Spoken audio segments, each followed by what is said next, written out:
Today, I welcome on the show Dr. Robin Berzin, who is the CEO and founder of Parsley Health.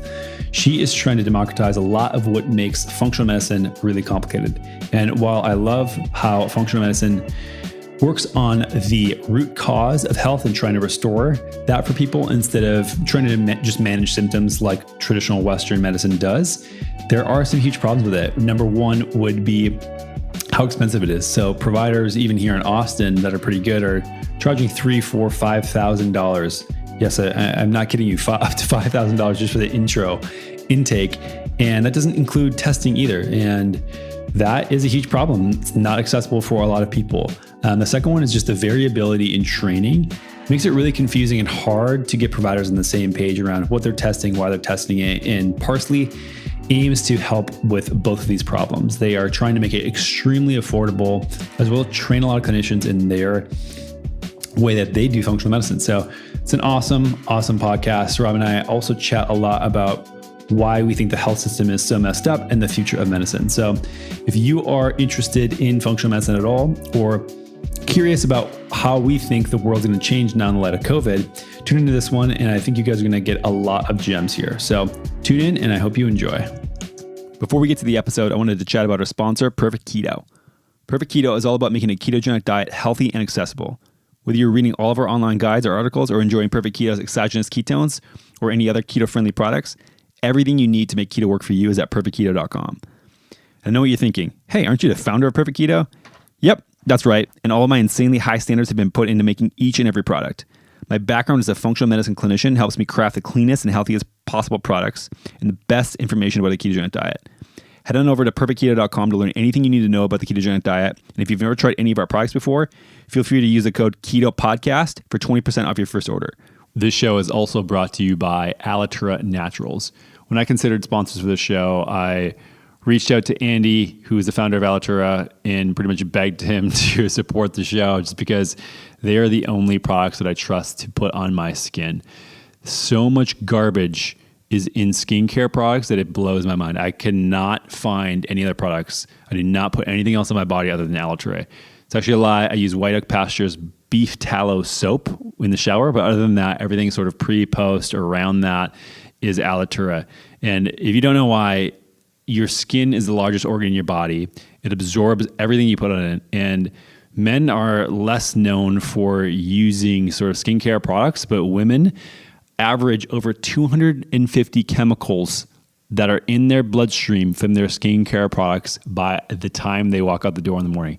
That is ridiculous. I personally use the moisturizer, the clay mask in my sauna, and the Pearl cleanser. My fiance uses way more. She has a little bit more of a skincare routine than I. And the products themselves are made with the highest end ingredients that you would ever find in skincare products. This stuff's incredible.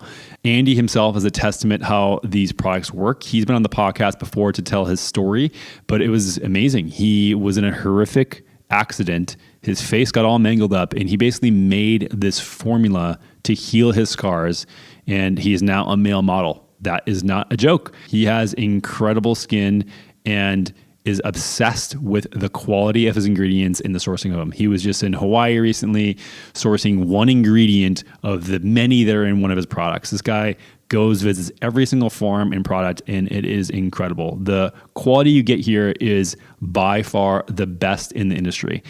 And so I begged him to sponsor the show and also begged him to give you guys a little bit of a hookup. So if you use code AG20, you'll get 20% off in free shipping over at alitura.com. That's AG20 at ALITURA to get 20% off your order at alitura.com. Doc, thanks for joining me on the show today. Thank you for having me. You have a very different background than a lot of physicians that I have on the show to chat about health. I think before we start diving in, just curious on what the last couple of years have been like for you, growing a very different business and practice than I think most other doctors are used to doing. Oh my gosh, it's been wild, but I'll take all of it. I kind of knew going to med school that I was like a little bit of an odd duck maybe, and that I was interested in holistic medicine, and I was interested in public health and primary care, and where I went to school, like that stuff wasn't terribly popular. They're pretty focused on, how do you become a cardiac surgeon and fast? So I went to Columbia. Yeah. What made you want to be involved in healthcare in the first place?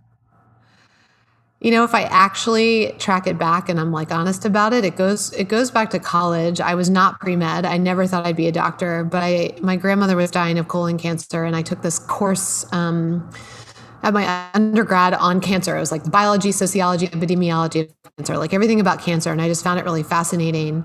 And I effectively learned in that class that my grandmother her colon cancer came from really three things: long history of smoking, eating the standard American diet, which we call SAD, refined kind of high carb diet, and poor preventive care. She didn't get a colonoscopy in time, and sort of that combination of thing led her to die in her early 70s of colon cancer, which wasn't necessary.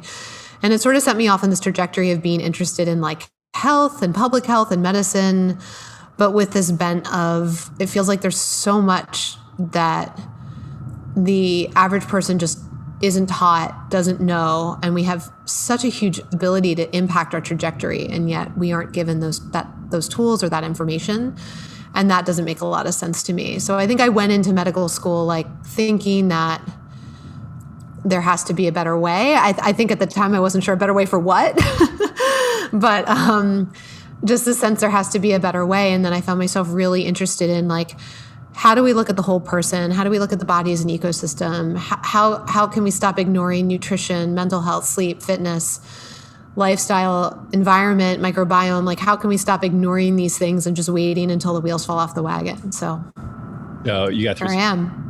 Into the fast cardiology, you went different directions. So what happened? You were out of.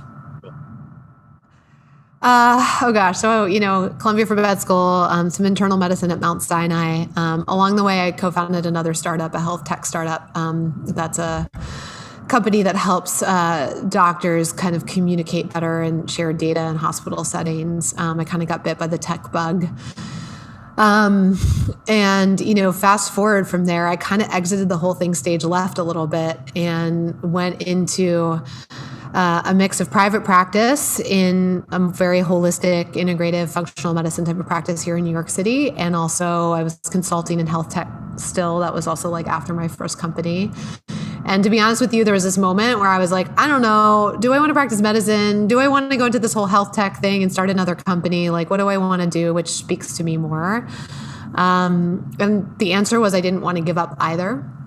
And so I started thinking about, well, this idea of spending more time with the patient, of focusing on nutrition, of doing more proactive diagnostic testing, the kind of medicine I'm practicing here it was a very fancy practice in New York, definitely makes sense to me and feels like the kind of medicine every one of my friends wants and the kind of medicine that everybody should have. Why can't we just make this not like $1,000 an hour? And that's when I came up with the theory that we could offer holistic medicine online, and do it in a way that was more affordable and start to people with chronic illness feel better through it. Were you guys always 100% up? And then I was just crazy and decided to go do that. We weren't. We started out with clinics. Our first clinic was a little itty bitty clinic in New York. And then about a year later in 2017, we raised a bit of money and we opened up in SF in LA. And however, we were always pretty agnostic for telemedicine. I always felt telehealth was inevitably the future of medicine. And so anyone could do their first visit with us. And then after that, anything could be online. So about 60% of our visits for our quote unquote local patients, even though they were coming to us kind of all over, so about 60% of our visits were online. And then earlier this year, before COVID actually, we launched our official end-to-end telehealth option. And we went live in our first 10 states in February of 2020. And then we all know what happened from there. It was great timing. I mean, when I think back to that, it still feels just weird. Like I got some sort of message from the universe in 2019 till I was like, it's time, the world is ready. And so we're now nationwide. But when we first went online, it was our first 10 or so states.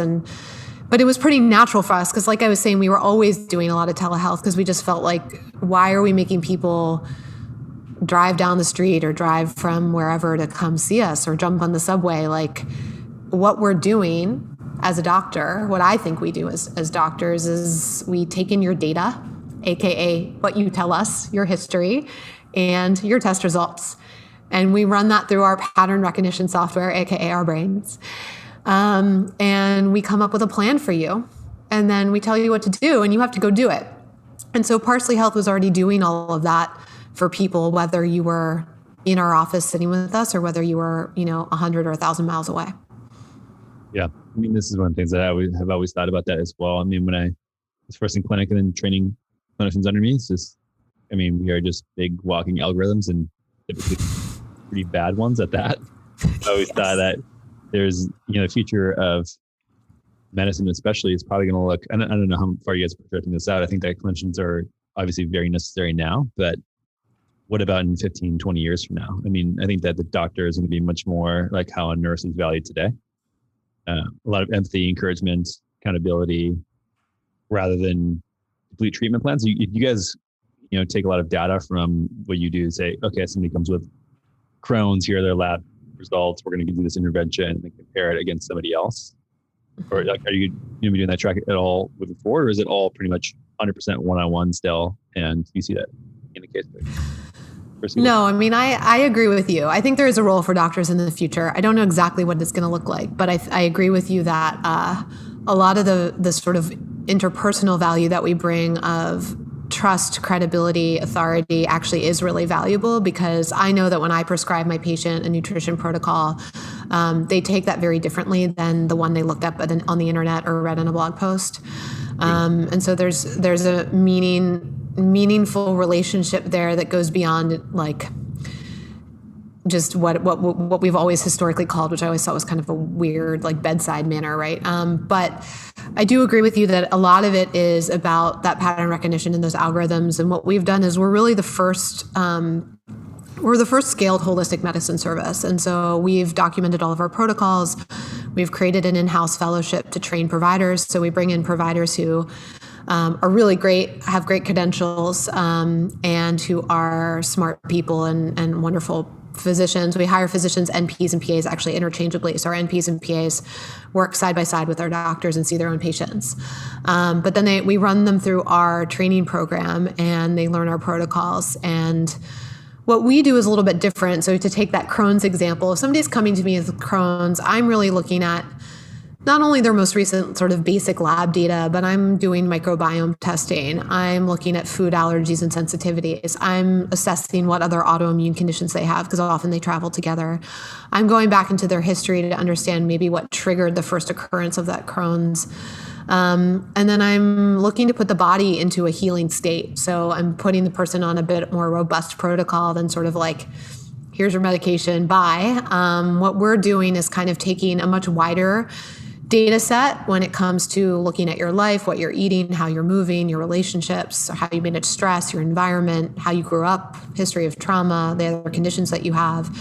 And we're also looking at a wider data set when it comes to your lab testing, because we tend to test for a lot more things than a regular doc. And so that makes our triangulation algorithms probably even a step more complicated than the average, primary care visit.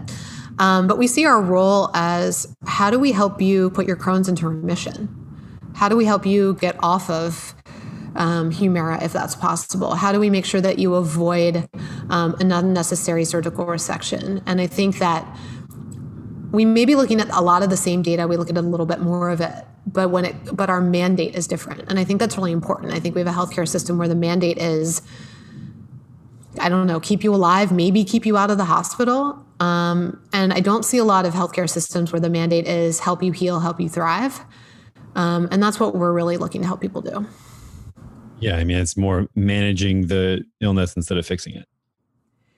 Yeah, we try to fix it. And we also try to spend time with you and help you manage it better, right? I'm of the view, and you're a doc, so I'd be curious what you think of this, but I think primary care has too many jobs.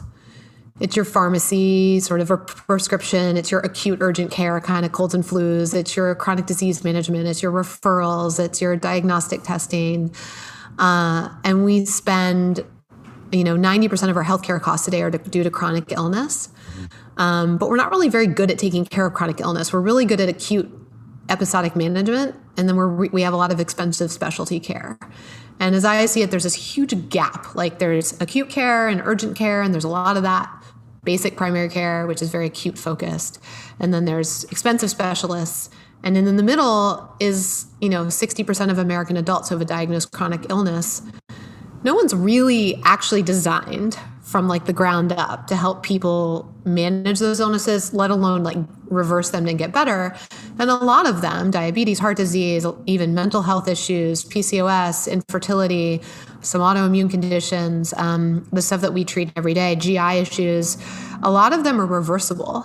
And could be totally reversed or could get a lot better, but no one's sort of designed from the ground up to be the person that's like, how do we help you, ambulatory person out in the world, not the person in the hospital, not the person who has the flu, but you walking and talking, living your life person who's nowadays living with chronic illness more than you're not. How do you deal with that better and how do you make it go away? And so that's really kind of what we're trying to do at Parsley is be the system designed to help people with chronic conditions or symptoms, because that's what most people have today. Right. Yeah, I mean, it's certainly the biggest problem to deal with. And I think that even, you look at a lot of the things that you're talking about, diabetes, autoimmune conditions, on the stomach issue, but also even mechanical pain, sort of the same thing. They're chronic problems. So it's not people spraining their ankles, straining their muscles. It's people that are overuse injuries. Low back pain is actually the number one cause, as far as the last time I checked years ago, people going to the doctor. And so like that is also chronic. Like everything in our environment is sort of pushing us down this route of like having to manage it because we're not actually fixing the environment. And it seems like a very clear and obvious thing to me when I look at sort of how we got here. I mean, like any place you look, or you look at stomach issues, this guy, our insides are not doing well. Okay, why? What are we putting in our insides? For a standard American diet, refined oils, refined sugars, refined grains, primarily. I'd say a lot of variability with individuals, but take those three things out, we don't have the same problems we have. Yeah, 100%. You look at it from a physical standpoint. Yeah, people sitting in chairs, not moving, not being sedentary. Like mental health. I mean, every input is just an artificial environment causing chronic problem. Yeah, and so like you used three terms before. Holistic, integrative, functional medicines, like these, they're all sort of like, I think there's a branding issue in healthcare right now where we have, like you said, Western medicine is very good at acute management. And I don't think that it should be discarded. And I don't think we should look at our medical system and say, hey, this is broken. It's really good at that, actually. Right. The point you make is that so many people are going, and like the drain in our healthcare system is not for that. And we've never created an integrated solution that helps people looking at not just from a systemic issue, not just from a physical pain perspective, not just mental health, but all of these things as part of the whole. You get way more data points and it's way more confusing really fast, but it's also really simple when it comes down to it a lot of times.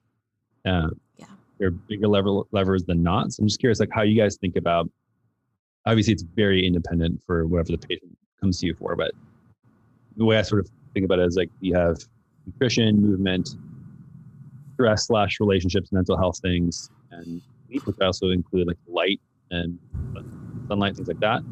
And I try to look at where is this person mismatched the most in the, like where are the biggest levers to pull to get this person back to a baseline of normalcy. I'm curious how you guys compartmentalize and try to integrate complex systems beyond the specialized. Obviously, you go to cardiologist or nephrologist or whatever, like you're getting very, very specific, but even a family practice doc is not going to integrate all these things. So I'm curious how you guys about that and tie it all together. Yeah. Well, so we start, like I said, with this in-depth history, and we put together what we call your timeline. So we try to take a different view of you as a person. When we think about like this acute care that we're talking about, it's because most interactions with the medical system, it's like, here's a person, they're living with heart disease or cancer or diabetes or back pain or whatever it is. And the only like impetus that we've created today to go to the doctor is like when something happens, right? This moment, right? I'm in pain, or, I passed out because my blood sugar is too high, or like whatever. Like we sort of have these acute episodic moments. And so then the data that gets focused on is like, well, why'd you pass out? And there's no sort of time or reasoning to say, hey, you didn't develop diabetes like yesterday. Like you've been living this for a long time. This didn't fall out of the sky and hit you on the head. So I would say the way that we start is really by looking at your timeline, and we put together a view of from the day you were born, how did you get here? And what are the things that have accumulated? And then what are the things that have happened most recently to sort of drive you to this place? And then we supplement that with pretty robust diagnostic testing. And our view of diagnostic testing is a little different than the regular sort of healthcare system, which is largely said we should do as little testing as possible. And I take really big issue with that because the actual cost of most of this blood work is nil. The labs charge a lot of money for it to the insurance companies because that's the game everybody's playing. But the actual cost to run most of these analytes, like to take your blood and analyze most of these things, is very, very small. And my view is we should be doing really proactive testing all the time to identify things that are low grade. Like if you have somebody with a fasting blood sugar of 100 to 120, and their fasting insulin's going up above 10, why are you waiting until their hemoglobin A1C is like a 5.7 to do anything about it? That's just ridiculous. And so we supplement this timeline and holistic view of your life and you as a person you are more than just the pain that the headache you walked in with today, or the fact that you passed out yesterday. And we take that data set and we triangulate that with more proactive diagnostic testing, blood work, and sometimes some fancier stuff than that.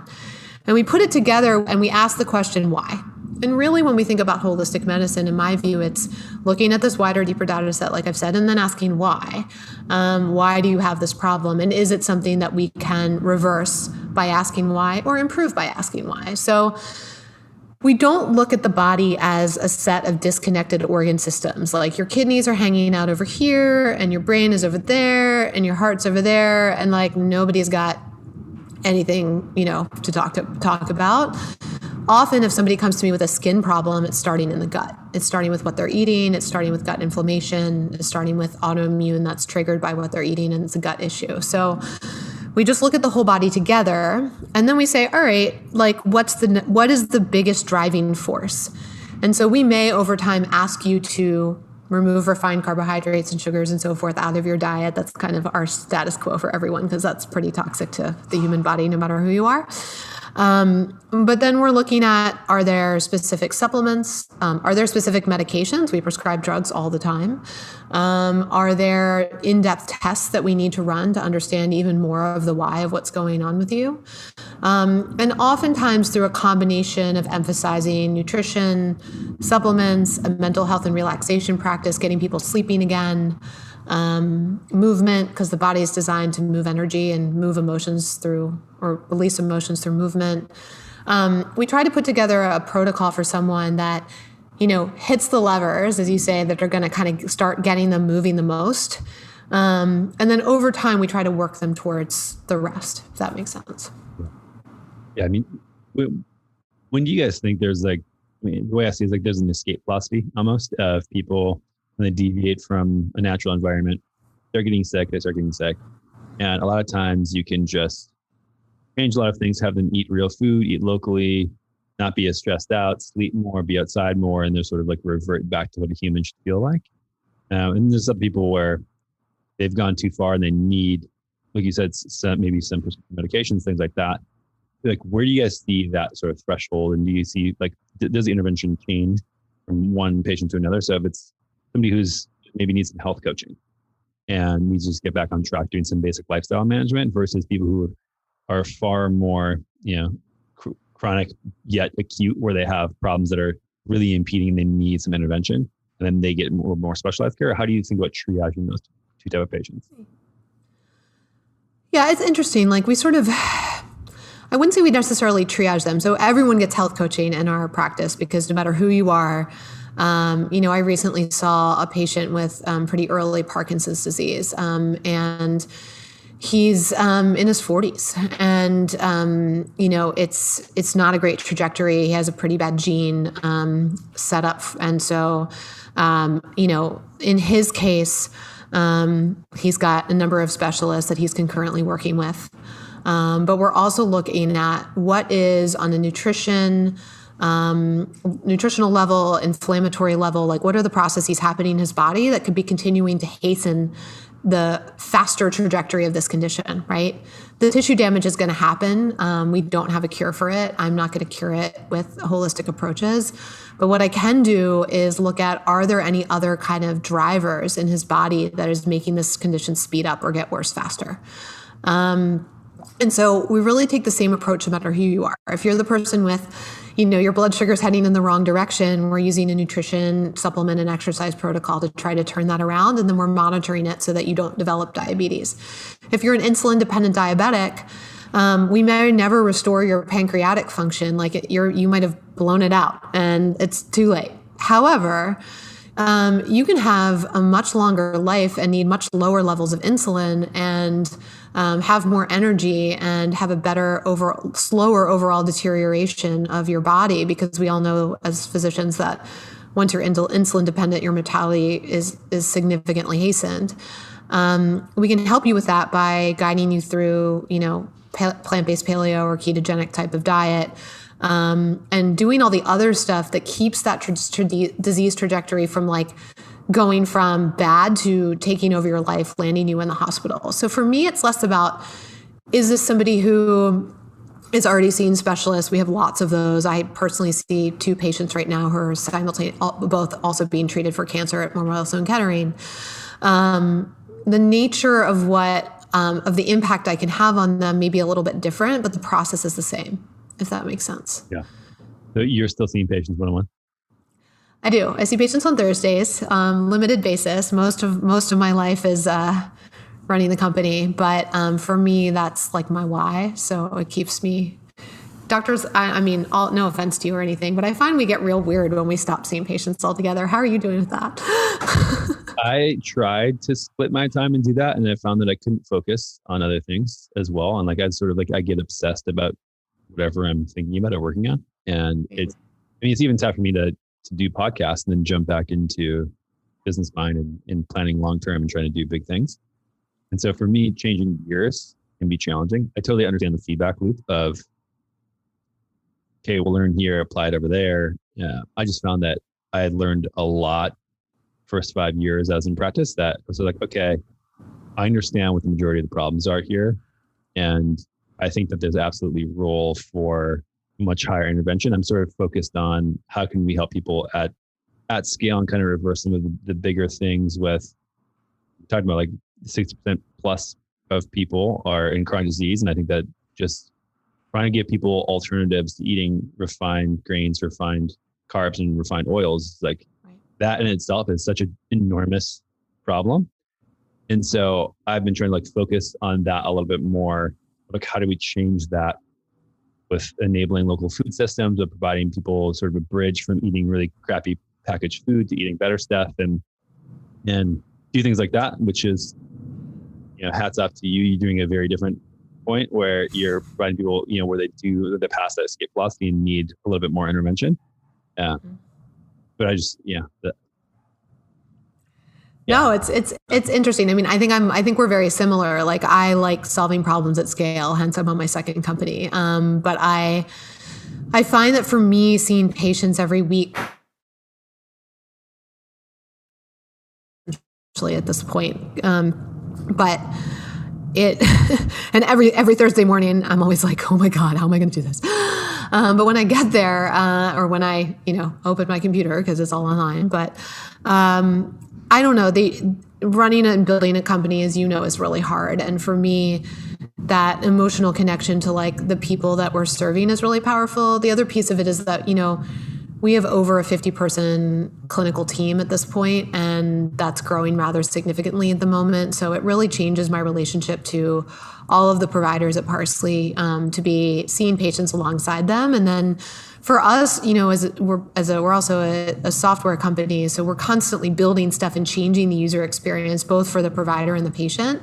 And so I'm the kind of person where, like, if I'm in it, at least once a week, and I'm understanding like how the tech's working, how the new change is working, how the workflow is happening, how the patient's finding it, how the providers are finding it, it just gives me that like tangibility to like what the hell it is we're doing, that I feel like, especially now with work from home and you don't see everyone all the time, just helps give me like a level of visibility into the product that I wouldn't have otherwise. So it's tough. I won't lie to you. It's like, it's always a lot of context switching, but for now, at least I'm hanging on. I mean, that it makes a lot of sense if you're part of using the product and experiencing the product. I mean, that's what I tend to stay obsessed with mostly, is how do our products taste? Like, how are people going through certain flows? How are people getting educated? And we're working on launching a coaching program as well for, actually, I will not disclose much of the information because we haven't released it yet, but I mean, it's just been like me researching and trying to think about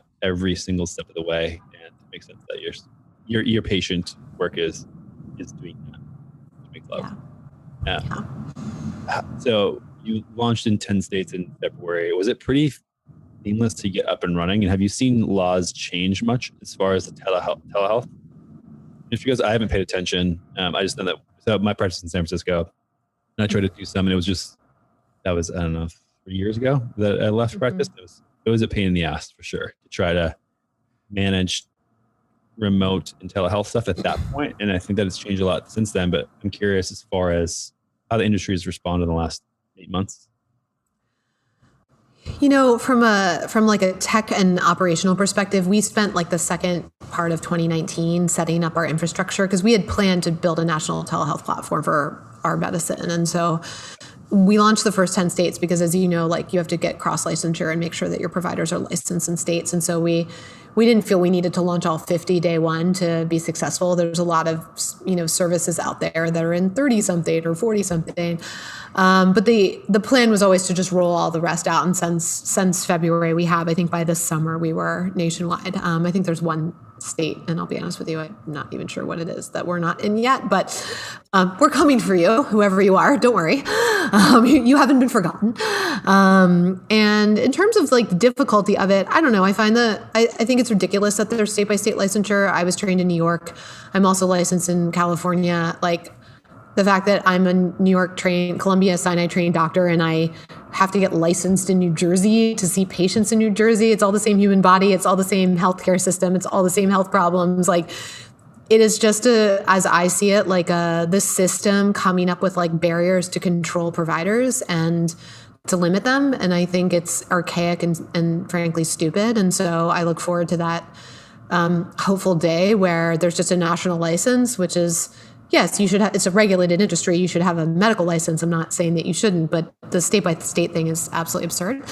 That has not changed. COVID hasn't accelerated any changes there. If you're working with government insurance like Medicare and Medicaid, there was like a period of time where they relaxed some rules around state licensure. I think the big thing that's changed with COVID, it has been twofold. One, the just mass adoption of telehealth by both individuals and the provider systems. There'd always been a lot of barriers to that because it just wasn't what people were used to doing. The systems weren't set up for it. People weren't used to seeing a doctor. They were used to like going to the waiting room and reading the magazine and like think about how much that sucks. But nonetheless, that's what we did. It's like what we all grew up with. And then on the provider side, there was a lot of resistance to it because there wasn't parity in what the insurance companies would pay for. So if you saw a patient over telehealth, you weren't paid for it. If you saw them in person, you were. So how the hell are you going to see people over video, even if that's what you want to do when they want to do? Again, for us at Parsley, we're a direct-to-consumer platform. All your care is included. We don't charge by the visit. It's included in a monthly fee. So all our doctor's visits, coaching visits, messaging with us. So we could always offer telehealth visits because it's all just included in the membership. We weren't sort of arbitrarily distinguishing between them. And so for us, just rolling it out nationwide once we built the infrastructure last year was just a matter of, our hiring cadence and cross-licensure cadence. I think the big thing that's changed now is what you have, and sorry to get like boring and wonky on the regulatory side, but it's just that health insurance companies led by the government, led by Medicare basically, are paying for telehealth now. And I just think like the cat's out of the bag. This has happened.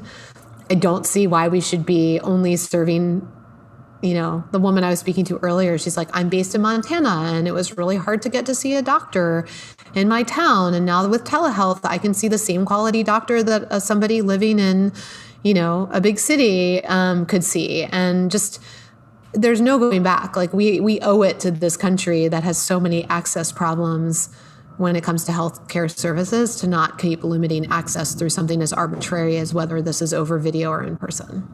Okay, so is sort of the model, you guys have providers in 49 states? Yeah, it's like 48 plus DC, and I'll go back and, sorry, America, who's listening to this, I will find out which states are still on our list, but we'll get to you again, I promise. That's kind of like the way you guys work around it, though, getting providers in every state signed up on the platform, and then that's how you can do it. Or you just cross-license your existing providers. So we don't have like a single provider in every state. We have lots of providers, but many of them, like me, have licenses in multiple states. Makes sense. How do you guys integrate? I mean, you talked a little about you got doctor visits, health coaching visits, labs, different interventions.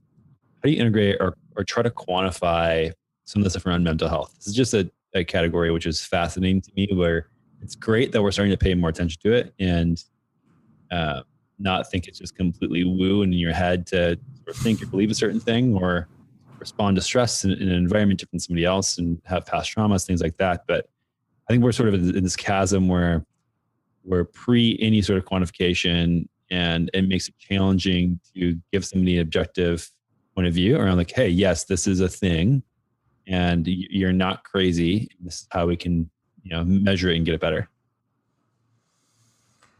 Yeah, it's a really good question. We do it in a couple ways. And again, it comes back, I'll sound like a broken record, but it comes back in figuring out the why, right? Like, do you have a trauma history? I have a patient who originally came to see me for GI issues. She was just having like horrible bloating, diarrhea, and all these things. And she also had like a long-term history of depression and anxiety. She's on Zoloft. And long story short, we basically figured out that her gut issues were making her anxiety significantly worse. And when we treated her for something called small intestinal bacterial overgrowth, which she had developed over the years of eating kind of crappy and having too many antibiotics, not only did her digestion clear up, but her anxiety got significantly better. And we went from, I think, 100 milligrams of Zoloft to 25. And she is also just has a better quality of life, right? So for us at Parsley, we're not psychiatrists per se, but one of the biggest areas that or condition areas or symptom areas that people come to us for is actually mental health, anxiety, depression, chronic fatigue, insomnia. And so we quantify it, to get back to your question, and I would say in two ways. One is through testing and sort of figuring out, is there a driver of this, and then can we treat that? Nutrient deficiencies, certain genetics. And I have 2 copies of a variant of a gene called MTHFR. And if I'm taking methylated B vitamins, my mood is here. And if I'm not taking them for a few days, it's like a slippery slope. I am a different person, based on my genetic factors. And that has implications for serotonin and dopamine and norepinephrine production. So it's looking at these underlying physical and organic drivers of mental health. And that's really what we do. Like, I've had psychiatrists write to me and say, oh my God, my patient made no progress for 2 years that I've been seeing them, and they randomly saw you and you identified that they have a thyroid condition. 1 in 5 women will be diagnosed with a thyroid condition in their lifetime. One of the chief symptoms of hypothyroidism is depression. No one tests for it. I remember the psychiatrist in New York writing to me and being like, thank you for identifying this underlying condition that was driving it. So we do it in that way, in terms of like, is there a nutrient deficiency, an autoimmune disease, a hormone imbalance, adrenal disruption, some other chronic blood sugar issue, high levels of inflammation, et cetera, that's driving this. And then the other one is I agree with you. There's not great ways of measuring this stuff. So we built something called the Parsley Symptom Index, which is a 45-question symptom tracker. It covers 9 body domains, including mental health. And that way we can track how your mental health symptoms are doing over time remotely alongside of your GI issues and your hormone issues and everything else. And our patients do it pretty much at every visit, whether they're seeing a doctor or health coach. They can do it in between. We followed FDA guidelines. We've actually already published data on it or submitted for publication. It should be actually published, I think, hopefully for the end of the year. We have a really robust data set on it now. We're talking to Stanford actually about working with them to use it in some of their ongoing research. And we found it's like a really helpful remote monitoring tool, because one of the things, to your point, that we're kind of missing in healthcare is this concept of how do we know what's going on with you when you're not in our office? If you're only showing up in our office, whether it's a video visit or in person, when this acute thing has like kicked you over the edge to bother to come see us, how do we actually know what's happening with you? So we built this numeric called the PSI, Parsley Symptom Index, way of tracking that. And I think that plus biomarkers are the beginning. I think wearables will eventually play a role here too, although I think they're just not there yet. Yeah, I mean, the wearable thing is going to be a huge wave moving forward. There's a lot of companies doing interesting stuff. I'm an investor in Levels, just CGM company. I don't know if you've heard of them. Yep. But that, even integrating that data, you're talking about taking labs once every now and then versus, okay, now we can manage through and I think just the coaching and helping people realize there's a feedback loop between what they do and their health. Like blood glucose is just one of many markers that I think we could get, heart rate, heart variability, things like that, where in sleep quality that, when I drink, I have less sleep and that impacts me this way. When I eat this bagel, this impacts my blood sugar that way. And yeah, I think that there's going to be a huge rush, is what I anticipate, of technology in wearables and individual biometrics, but there's going to be a lack, I think, for a while of actionable insights. And the company like solve that and provide people with that in an intelligent way is going to do very well. Yeah, like we're the insights people. We tell you what to do within the information. We have a lot of folks who are using CGMs of various brands or, wearables. The problem with them is like, the average sort of like biohacker person who's super healthy wearing a CGM, or any of these things. And those are the people who are paying, I think, $400 a month or some crazy price for some of these wearables. There isn't any actionable information for them. You can glean some nuances here and there, but oftentimes it kind of tells you what you already know. Yeah. So I think we're missing a level of sophistication in wearables today. And I also think that there's a bit of a mismatch in the populations actively using them with the populations who actually most benefit from some of that data. That said, we prescribe different glucose monitoring, continuous glucose monitors. We prescribe sometimes sleep trackers. I generally find their utility will kind of dissipate after a couple weeks. You'll get kind of the data and the person's patterns with some exceptions. I'm very curious to see how things like your phone and your iWatch or whatever watch you're wearing or other kinds of things that you have with you all the time can start to kind of find signal in the noise through pre-detecting what's happening with you in your life or in your body. As creepy as the Echoes and the Google Homes and stuff are, my prediction, and I know this is weird and nebulous, but is that it's not going to be these trackers that are hyper focused on this one analyte that's relevant to specific people that crack it. It's going to be the tracking of who are you every single day in your life, and then something changed. And that, I think, is as we kind of go through the next cycles of IoT, I think that's going to start delivering some interesting insights. But I don't know. I don't have a crystal ball, so we'll see. What? But it's fun to think about it, though, isn't it? Yeah, totally. If you're the ultimate dork, which clearly I've declared myself to be on this podcast. So we're talking about more about mental health and interventions. Ketamine is already legal in most places. We have psilocybin, MDMA straight behind that, and the data coming out for these treating anxiety, depression, et cetera, in areas where it's not a thyroid condition, it's not a gut problem. Remarkable. Have you guys thought about what your role is going to be in that over the next 5 years as it develops? Yeah, no, I've got some friends with some of the startups in the ketamine space, and one of our investors is now, since investing in us, become highly focused on psilocybin. I think it's really promising. I'm really excited for some of these as adjunct therapies for anxiety and depression. And I think for us, it's really, we're the people that tell you what to do and what's best for you on a personalized level. Like, some people are candidates for that, some people are not. And, you know, I think for us, it's about being open to all of the different therapies, and then where we sort of become, in a way, a partner or a distribution channel or a way for people to learn about some of the new therapies on the market. I've recommended people try ketamine therapy, occasionally, you know, supervised with a psychiatrist, psilocybin, MDMA. I haven't recommended directly yet, just because it's as a therapeutic. I think there's still a lot of questions I think we'll have to answer, like as an actual one. But I think that you know, we just have to get kind of outside the box on a lot of these types of therapies for mental health, and I'm really excited to see what happens in that space.